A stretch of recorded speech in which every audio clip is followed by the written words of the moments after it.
એકમ કસોટી ઇંગ્લિશ ધોરણ 7 તારીખ 28/9/2024 પ્રશ્ન પહેલો એમાં ફકરો વાંચી અને નીચે જવાબ આપવાના છે.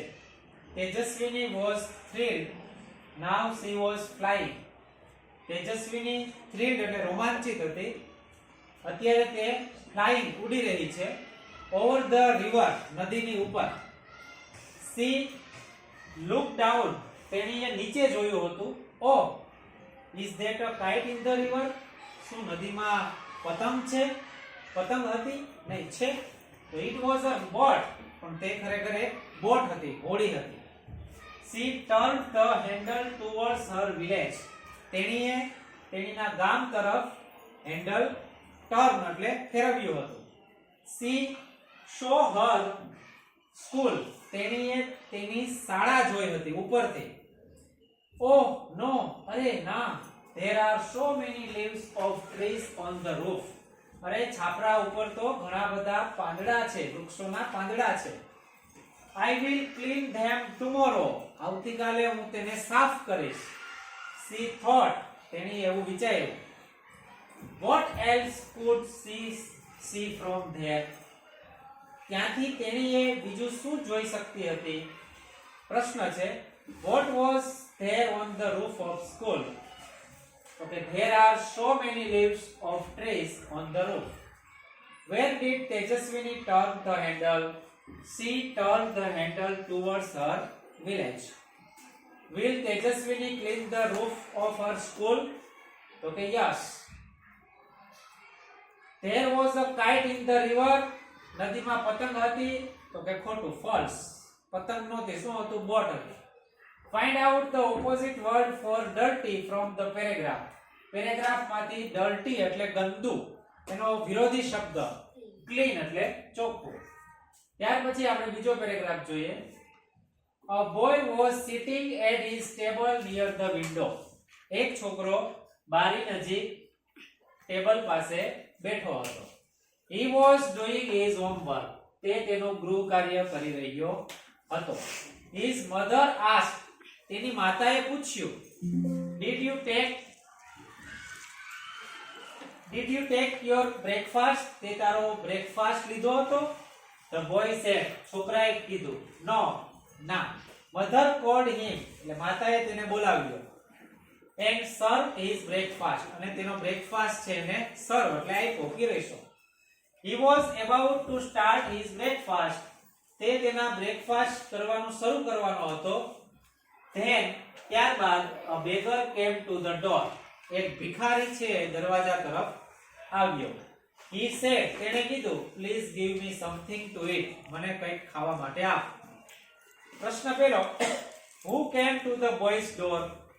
છોકરાના દરવાજે કોણ આવ્યું હતું? a beggar, ભિખારી. What was the boy doing? છોકરો શું કરી રહ્યો હતો? He was doing his homework. તે તેનું હોમવર્ક કરી રહ્યો હતો. Was the boy sitting near the door? છોકરો દરવાજા પાસે બેઠો હતો? તો કે ના. ક્યાં બેઠો હતો?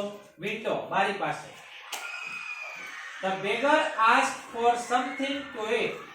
ભિખારીએ કંઈક ખાવા માટે આપવાનું કીધું હતું. સાચું કે ખોટું? તો કે સાચું. Find out the opposite word for finish from the paragraph. Finish એટલે પૂરું કરવું, એનો વિરુદ્ધાર્થી શબ્દ. તો start એટલે શરૂ કરવું. start એટલે શરૂ કરવું, એનો વિરુદ્ધાર્થી શબ્દ છે. ત્યાર પછી ત્રીજો it was 12:30. 12:30 વાગ્યા હતા. હેરી Patel was hungry. Harry Patel hungry એટલે ભૂખ્યો હતો.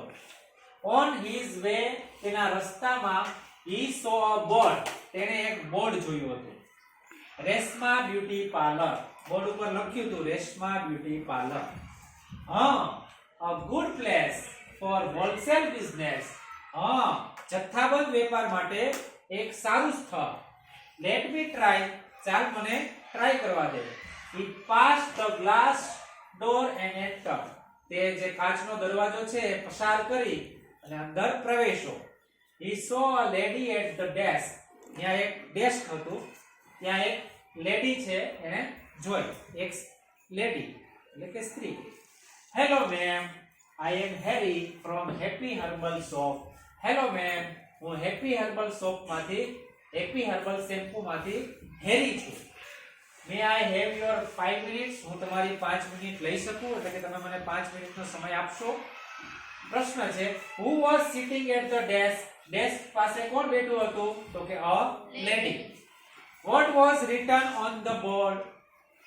શું લખેલું હતું બોર્ડ ઉપર? તો કે Reshma beauty parlour. Was Harry hungry? હેરી ભૂખ્યો હતો? તો કે yes. Harry asked for the 15 minutes? હેરીએ 15 minute માટે પૂછ્યું હતું. 15 મિનિટ નહીં પણ 5 મિનિટ, એટલે આ ફોલ્સ આવશે. Find out the opposite word for retail from the paragraph. Retail એટલે છૂટા, એનો વિરોધી શબ્દ છે wholesale એટલે જથ્થાબંધ. ત્યાર પછી આપણે ચોથો પેરેગ્રાફ જોઈએ. The kingfisher is a brightly colored bird. Kingfisher છે એક brightly colored વાળું પક્ષી છે. It is found near rivers, lakes or big ponds. તે ક્યાં જોવા મળે છે?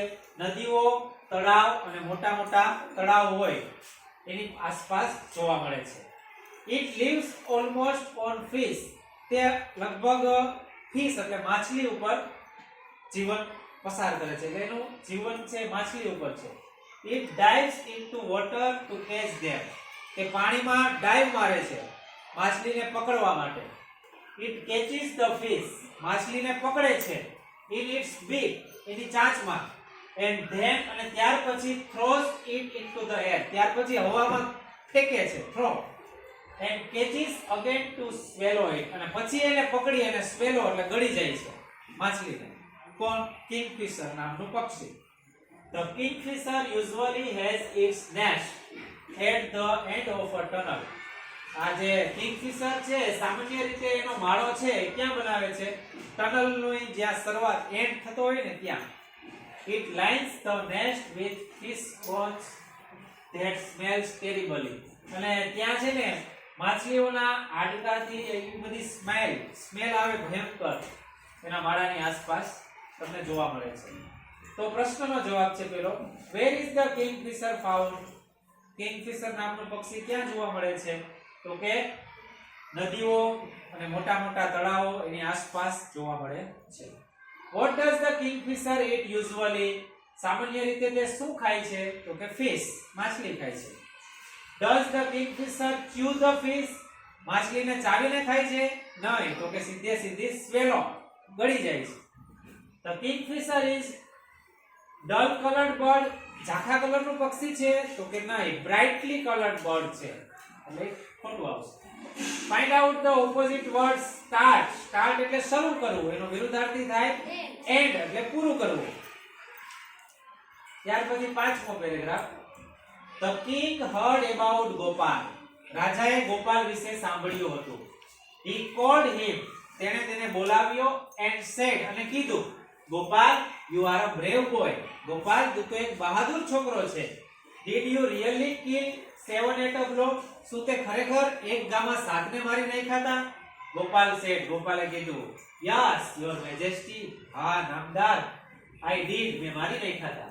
The king said. રાજાએ કીધું, you know, તું જાણે છે, there are 2 cruel giants in our kingdom. આપણા રાજ્યમાં 2 ઘાતકી રાક્ષસો છે. They trouble people. તે લોકોને હેરાન કરે છે.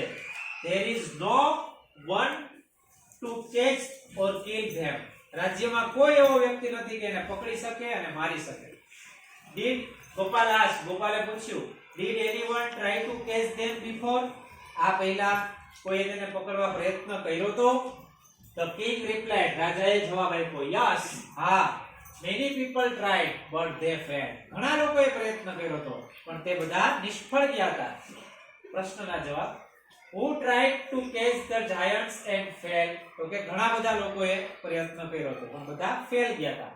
How many giants were there in the kingdom? કેટલા giants હતા? 2. Did the king call Gopal? રાજાએ ગોપાલને બોલાવ્યો હતો? તો કે હા, yes. Gopal killed 7 at one blow. ગોપાલે એક ગામાં 7 ને મારી નાખ્યા હતા. 7 ને મારી નાખી હતી પણ માખીઓને, માણસને નહીં. Find out the opposite word problem. જો આનો ઓપોઝિટ નથી, સિમિલર છે, સમાનાર્થી શબ્દ. પ્રોબ્લેમ એટલે સમસ્યા, તો એનો સમાનાર્થી થાય ટ્રબલ. ટ્રબલ એટલે પણ સમસ્યા. હવે અહીંયા તમારે શું કરવાનું છે તો કે યસ્ટરડે અને ટુમોરો, ગઈકાલ એટલે ભૂતકાળ, ટુમોરો એટલે ભવિષ્યકાળ, એના વાક્યો છે એને તમારે ગોઠવવાના છે. આ તમારે ફકરામાંથી જોવાનું છે. વિલ વાળા વાક્ય હશે એ ભવિષ્યકાળના થશે અને જે ભૂતકાળના રૂપ વાળા વાક્ય હશે એ ભૂતકાળના થશે. એટલે ભૂતકાળ અને ભવિષ્યકાળને તમારે અલગ અલગ આ ફકરો વાંચી અને તમારે એને અલગ અલગ ડિવાઈડ કરવાના છે. આ તમે તમારી જાતે વાંચી લેજો, ન સમજાય તો મને પૂછજો. ત્યાર પછી તમારે આ જે જાહેરાત છે એ હવે પછીના નેક્સ્ટ વિડીયોમાં આપણે શીખીશું. Thank you very much.